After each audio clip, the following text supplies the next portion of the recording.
ସମସ୍ତଙ୍କୁ ନମସ୍କାର। ଆଜିର ଏକ ବଡ଼ ଖବର ଯାହାକି ଆମ ଗ୍ରାମ ପାଇଁ ଏକ ଦୁଃଖର ଲହରୀ। ଆଉ ଆପଣମାନେ ଜାଣିଥିବେ, ଆଉ ଆମ ଗହଣରେ ପ୍ରଭୁଙ୍କ ଦାସ ଆଉ ସାମୁଏଲ ସିଂ ଆଉ ଆମ ଗ୍ରହଣରେ ନାହାନ୍ତି, କାରଣ ତାଙ୍କର ତୃତୀୟ ଦିନ ଆଜି। ତ ତାଙ୍କ ବିୟୋଗରେ ମୁଁ କିଛି କହିବା ପାଇଁ ଚାହୁଁଛି। ଆପଣମାନେ ନିଶ୍ଚୟ ଆଉ ଏ ଭିଡ଼ିଓକୁ ଦେଖନ୍ତୁ। ଆମର ଯାହା ଅନୁଭୂତି ଅଛି ମୋ ଛୋଟ ସମୟରୁ ମୁଁ ତାହା ପ୍ରକାଶ କରିବା ପାଇଁ ଚାହୁଁଛି। ଆମ ଗ୍ରାମର ଏକ ସେ ଉତ୍ତମ ବ୍ୟକ୍ତି ଥିଲେ, ଆଉ ମୁଁ ଛୋଟବେଳରୁ ତାଙ୍କୁ ଦେଖିକି ଆସିଛି। ଆଉ ଯେବେ ବି ଆମେ ଦେଖୁ ତାଙ୍କୁ ଗୋଟିଏ ଅଲଗା ଫିଲ୍ ହୁଏ, କାରଣ ଯେଉଁମାନଙ୍କ ପାଖରେ ପ୍ରଭୁଙ୍କ ଆଉ ଆତ୍ମା ରହେ ସେମାନଙ୍କୁ ଆମେ ଭୟ କରିଥାଉ।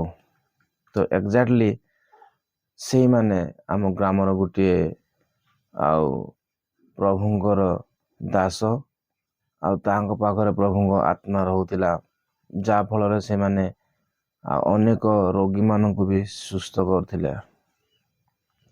ଯେବେ ବି ଆଉ ମୁଁ ପର୍ସନାଲ କଥା କହୁଛି, ଯାହାକି ଯେବେ ବି ଆମ ଘରେ ଯେକୌଣସି ଆଉ ଜ୍ୱର ହଉ ଆଉ ଯେକୌଣସି ପୀଡ଼ା ହେଲେ ଆମେ ତାଙ୍କ ପାଖକୁ ଯାଇକି ସୁସ୍ଥତା ପାଉଥିଲୁ। ତାହା ଆମେ ଅନୁଭବ ବି କରୁଛୁ। ମୋ ପର୍ସନାଲ ଲାଇଫରେ ବି ମୁଁ ତାହା ଅନୁଭବ କରିଛି। କାରଣ ଆମ ଘରେ ଯେତେବେଳେ ହେଲେ ଆମ ଘରେ ଯଦି କୌଣସି ସମସ୍ୟା ହୁଏ, ଆଉ ଆପଣ ତ ଜାଣନ୍ତି ଛୋଟ ସମୟରେ ଯଦି ଛୁଆ କାନ୍ଦେ ତାହେଲେ ପ୍ରଥମରେ ଆମେ ପ୍ରାର୍ଥନା ତେଲ ମାଖି ଆଉ ତାଙ୍କୁ ଆମେ ପ୍ରାର୍ଥନା କରିଥାଉ। ସେଇଭଳି ଯଦି ଯେକୌଣସି ସମସ୍ୟା ହୁଏ ଛୋଟ ସମୟରେ, ଆଉ ବ୍ୟଥା ଜ୍ୱର ଯାହା ହେଲେ ଆମେ ତା ପାଖକୁ ଯାଇକି ଆମେ ପ୍ରାର୍ଥନା କରିଥାଉ। ଆଉ ଆମ ଗ୍ରାମରେ ଆମେ ଅନେକ ଥର ବି ଦେଖିଛୁ, ଆଉ ଆମ ଗ୍ରାମ ମାଧ୍ୟମରେ ଆଉ ଦୁଷ୍ଟ ଆତ୍ମା ଯାହାକୁ ବି ଯଦି ଆଉ ଗ୍ରାସ କରିବା ପାଇଁ ଚେଷ୍ଟା କରୁଥାଏ, ସେହି ସମୟରେ ପ୍ରଭୁଙ୍କ ଦାସ ସେଇ ଜାଗାକୁ ପହଞ୍ଚି ସେ ଦୁଷ୍ଟ ଆତ୍ମାକୁ ସେ ଆଉ ହଟାଉଥିଲେ। ଆଉ ଅନେକ ଥର ଆଉ ତାଙ୍କ ଦ୍ୱାରା ଚମତ୍କାର ବି ଆମ ଗ୍ରାମରେ ଆମେ ଆଉ ଦେଖିବାକୁ ପାଇଛୁ। ଏବଂ ଆମେ ଛୋଟ ସମୟରୁ ଦେଖିକି ଆସୁଛୁ ସେ ଗୋଟେ ଉତ୍ତମ ବ୍ୟକ୍ତି ଥିଲେ। ଆଉ ଯେବେ ବି ମୁଁ ପର୍ସନାଲ କଥା କହୁଛି, ଯେବେ ମୁଁ ଆଖି ଖୋଲି ଦୁନିଆକୁ ଆସିଲି ସେ ସମୟ ଠାରୁ ସେ ଚାଳକ ରୂପରେ ସେ ଆମ ଗ୍ରାମରେ ଥିଲେ। ଚାଳକ କାମ କରିକି ପ୍ରଭୁଙ୍କ ସେବା ବି ଗ୍ରାମେ ଗ୍ରାମେ ଭ୍ରମଣ କରିକି ସେ ଆସିଥିଲେ। ଆଉ ଚାଳକ ବର୍ଷ ସେ ଅନେକ ଦିନ ଧରିକି ସେ ଆମ ଗ୍ରାମରେ ରହିଥିଲେ। ଏବଂ ଆଉ ସେ ଜଗନ୍ନାଥପୁର ଆଉ ପାଳକ ବି ହୋଇଥିଲେ। ସେଇ ଗ୍ରାମରେ ଆମେ ଶୁଣିବାକୁ ପାଉଛୁ, ଯାହାକି ଆଉ ସେଇ ଗ୍ରାମ ଆଉ ବିଜାତି ଗ୍ରାମ ଥିଲା। ତ ଆଉ ଚାଳକ ଆଜ୍ଞା, ଯାହାକି କହିବାକୁ ଗଲେ ସ୍ୱର୍ଗସ୍ଥ ସାମୁଏଲ ସିଂ ଆଜ୍ଞା, ସେଇ ଗ୍ରାମକୁ ଯାଇକି ବିଜାତିମାନଙ୍କୁ ଆଉ ମନ ପରିବର୍ତ୍ତନ କରିକି ଆଉ ସେଇ ସ୍ଥାନରେ ଆଉ ସେ ପାଳକ ରୂପରେ ଆଉ ଦୀର୍ଘ ବର୍ଷ ଧରି ସେ କାର୍ଯ୍ୟ କରିକି ଆସୁଥିଲେ। ଏଇଭଳି ଭାବରେ ତାଙ୍କର ଅନେକ ଆଉ ବିଷୟ ଅଛି। ଆଉ ମୋ ସହିତ ମୋ ବନ୍ଧୁ ଅଛି, ଯିଏକି ପ୍ରଭୁଙ୍କ ଦାସ, ସେ ପ୍ରଭୁଙ୍କ କାମ କରୁଅଛନ୍ତି। ତାଙ୍କ ମୁଖରୁ ବି ଆମେ କିଛିଟା ଶୁଣିବା, ତାପରେ ଆମେ ଆଉ ବିଷୟକୁ ଆମେ ବନ୍ଦ କରିବା। ଧନ୍ୟବାଦ। ଆଉ ଏ ଭିଡ଼ିଓ ଯଦି ଆପଣଙ୍କୁ ଭଲ ଲାଗିଥାଏ, ଗୋଟିଏ ପାଳକଙ୍କ ଆଉ ବିଷୟରେ ଆମେ ଯାହା କଥା ହେଲୁ, ଯଦି ଆପଣଙ୍କୁ ଭଲ ଲାଗିଥାଏ ତାହେଲେ ନିଶ୍ଚୟ ଆପଣମାନେ ଭିଡ଼ିଓକୁ ଆଉ ସେୟାର କରିବେ। ଆଉ ଯେମିତି ପ୍ରଭୁଙ୍କର ମହିମା ହେବ ସେଇଭଳି କାମ କରିବେ ବୋଲି ଆଉ ଆମର ଆଶା। Thank you. ସମସ୍ତଙ୍କୁ ପ୍ରେଜ୍ ଦ ଲର୍ଡ। ପ୍ରଭୁଙ୍କର ମହତ୍ ନାମକୁ ମୁଁ ଧନ୍ୟବାଦ ଦିଏ ସର୍ବ ଅବସ୍ଥାରେ। ଆଜି ମୁଁ ଏ ଭିଡ଼ିଓ କରିବାର ଉଦ୍ଦେଶ୍ୟ, ଆମେ ସମସ୍ତେ ଜାଣୁ, ବିଶେଷ କରି ଲିଙ୍ଗେ ଗ୍ରାମର ଏକ ପ୍ରମୁଖ ପ୍ରଭୁଙ୍କର ଦାସ ସାମୁଏଲ ସିଂ, ଯିଏକି ସେ ପ୍ରଭୁଙ୍କ କୋଳକୁ ଯାଇଅଛନ୍ତି। ତାଙ୍କ ବିୟୋଗ ହେତୁ ଆମେ ଅନେକ ଦୁଃଖିତ ଅଟୁ, ପରିବାର ବି ଦୁଃଖିତ ଅଟେ। ମୋର ବ୍ୟକ୍ତିଗତ ବିଷୟ ଆଉ ତାଙ୍କ ବିଷୟରେ ମୁଁ ଯାହା ଜାଣେ ତାହା ମୁଁ ସେୟାର କରିବାକୁ ଚାହେଁ।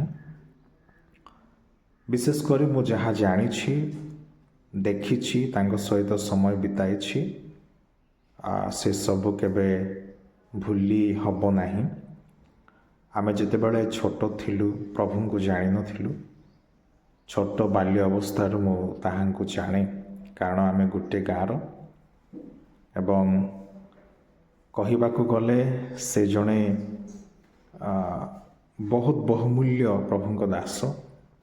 ପ୍ରଭୁଙ୍କ ଆହ୍ୱାନ କ୍ରମେ ସେବା କରିଅଛନ୍ତି।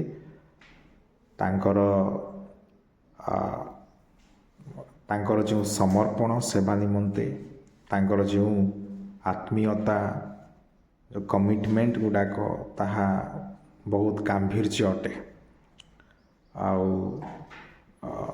ତାଙ୍କର ମିନିଷ୍ଟ୍ରି ବହୁତ ଭଲ ଥିଲା। ମୁଁ ଛୋଟବେଳୁ ଦେଖିଛି ସେ ଡେଲିଭେରିଆନ୍ସ କରିବାର, ଦୁଷ୍ଟ ଆତ୍ମା, ମନ୍ଦ ଭୂତ ପ୍ରେତରେ ଥିବା ଲୋକମାନଙ୍କୁ ସେ ସୁସ୍ଥ କରୁଥିଲେ। ଆଉ ଆମ ଚର୍ଚ୍ଚରେ ଅନେକ ଥର ସେ ଚାଳକ ହୋଇଅଛନ୍ତି, ଲୋକମାନଙ୍କୁ ଶିକ୍ଷା ଦେଇଛନ୍ତି। ମୁଁ ପର୍ସନାଲି ଅନେକ ଥର ତାଙ୍କ ସହିତ କଥା ହେଇଛି।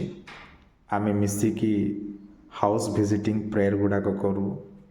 ସିଏ ଫାଷ୍ଟିଂ ପ୍ରେୟରରେ ବାଜା ବଜାନ୍ତି, ଗୀତ ଗାନ କରନ୍ତି। ଆମେ ମିଶିକି ବାକ୍ୟ ମଧ୍ୟ ପ୍ରଚାର କରିଛୁ ଆମ ଗ୍ରାମରେ ଏବଂ ଅନେକ ଥର ଆମେ କଥା ହେଇଛୁ।